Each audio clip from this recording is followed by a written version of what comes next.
In the last video, I reviewed modified Raoult's law and said that you could combine the modified Raoult's law and solve them graphically in a Txy or a Pxy diagram, and this is oftentimes easier to use. In this video, I'm going to review how to read a Txy-Pxy diagram to obtain the information that you need.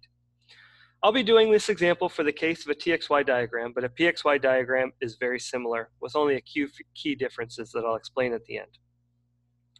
This is what a typical Txy diagram would look like. It has two curves, so temperature is on the y-axis and composition is on the x-axis, composition of one of the components.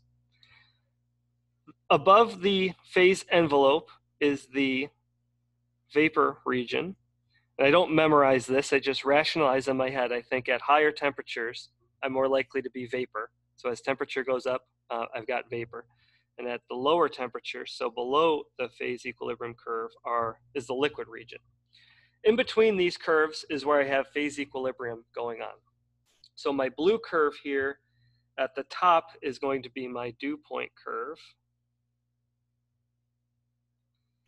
And at the bottom, this black curve is my bubble point curve. And if my temperature and composition is in between the phase envelope, then I have phase equilibrium, I have vapor-liquid equilibrium. So if my coordinates are here, for example, I draw a horizontal tie line, and where the tie line intersects my dew point curve is going to be my vapor phase composition, Y benzene, and where it intersects the bubble point curve is going to be my liquid phase composition, X benzene. So with that introduction, let's get into some of the questions that you can answer from a Txy diagram. The first one says, which component, chloroform or benzene, is more volatile? So in order to answer this, I first have to more clearly define what I mean by volatile. And volatile, I simply refer to in my head as vaporizes more readily.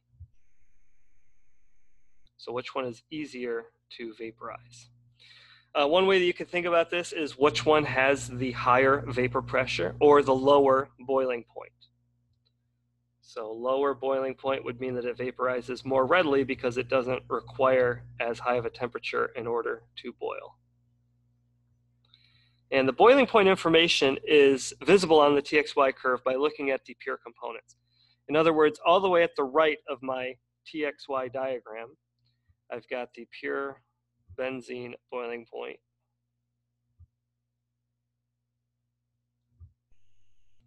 And that is about 80 degrees, as shown on the diagram. 80 degrees C, so where the vapor and liquid curves come together at the pure components, that is my boiling point. And my pure toluene boiling point would be at the other end of the diagram. So where I have 0% benzene, I have 100% toluene. I'm sorry, not toluene. Chloroform is my other component. Pure chloroform boiling point is about 62 degrees C. So that's there on the diagram. So whatever is not benzene must be chloroform, and at 0% benzene, I must have 100% chloroform. Because chloroform's boiling point is lower, I would answer this question by saying that chloroform is more volatile.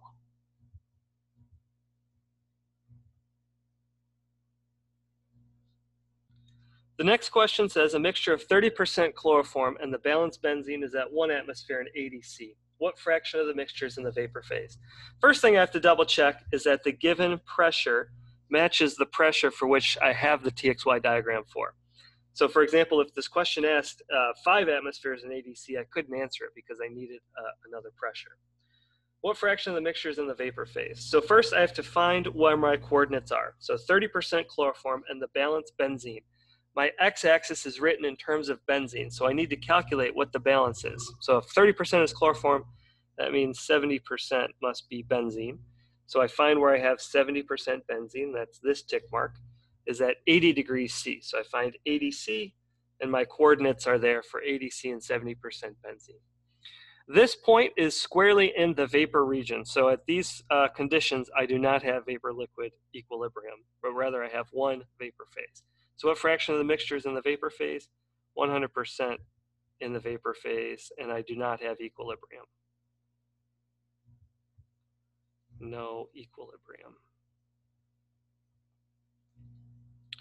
Okay, the next question says, the mixture from question 2 is cooled to 75C. What are the compositions of the liquid and vapor phases?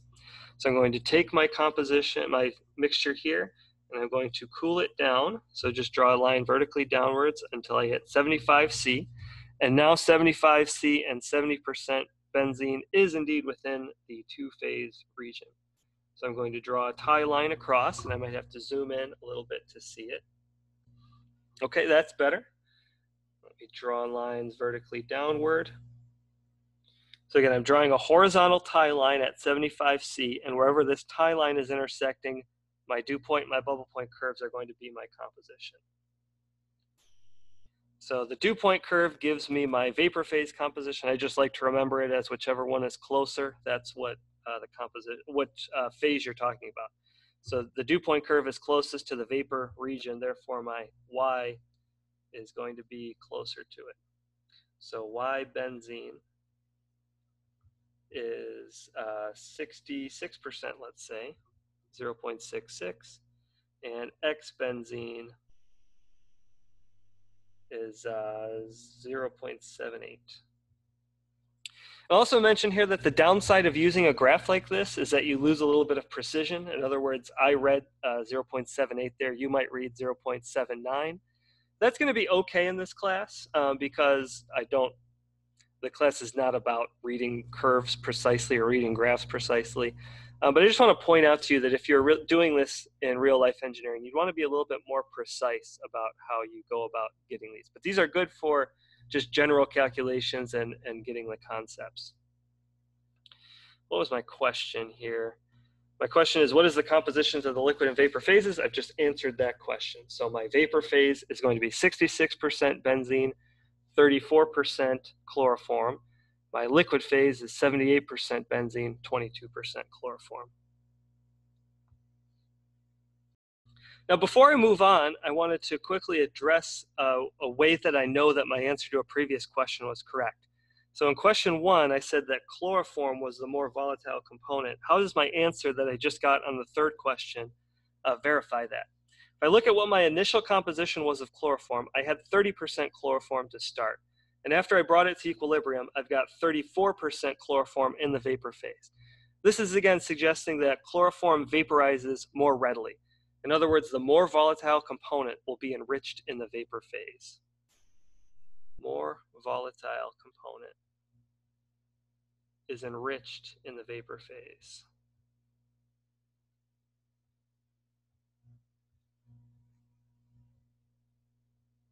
This is again a way that I frequently use in separations to justify, or as just a quick mental check, that what I'm doing is making sense.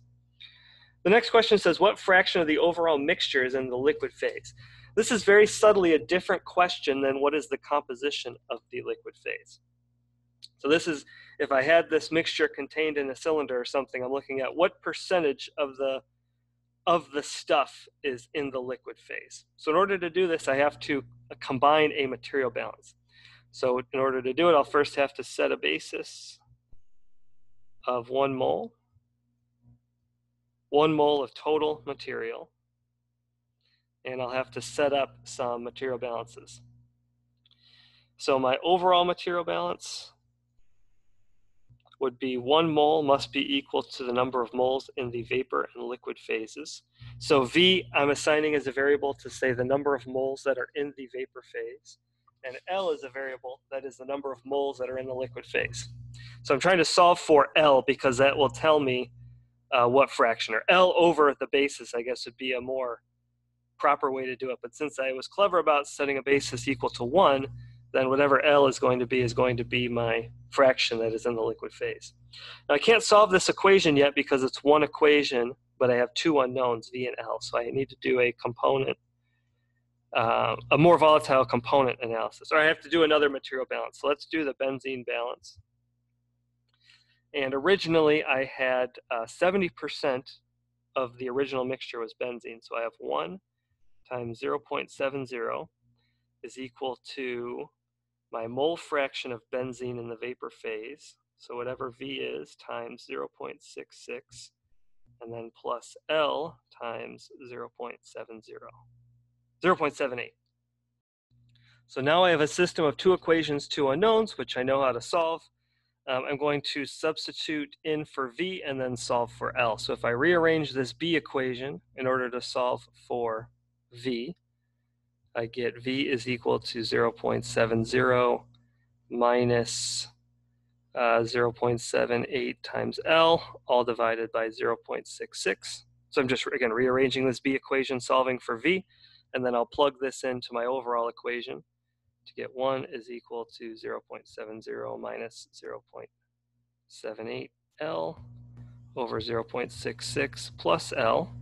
And now I have one equation for one unknown, which I can solve for L. And if you continue the solution, you would obtain that L is equal to 0.33.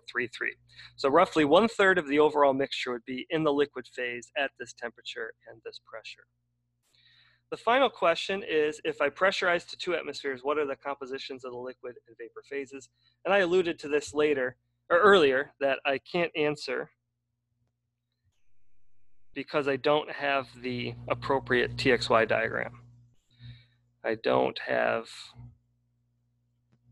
a TXY for 2 atmospheres. Or I don't have the PXY for 75C. I could also answer it if I had a PXY diagram at 75 degrees C. So that was a quick review of a TXY diagram. Just really quickly, I wanted to say that you can do the same thing for a PXY. So a PXY diagram for the same system would look very similar. The only difference is that P is on the y-axis, and this is for a specific temperature at specified T. And still I have composition of one of the components on the x-axis of component 1. And I would still have curves that look like this. And I also want to illustrate that the shape of the curve doesn't tell you necessarily whether it's a PXY or TXY, so don't think if the curves slope upwards or downwards, it's one or the other, because I can just as easily plot the PXY as a composition of component 2, and then it would look like a mirror image flip. So the same PXY diagram for component 2 would look like this. Composition of component 2. Right, so I could do either or. Typically, the convention in separations is to plot the composition of the more volatile component on the x-axis, but I violated that above, so it can be one or the other. And the only point I wanted to make about the PXY is that vapor and liquid are flipped. So by using the same logic as before, for a high pressure, that is going to be my liquid region, and for a low pressure, this is going to be my vapor region down below. And I have to flip the bubble point and the dew point curves again as well.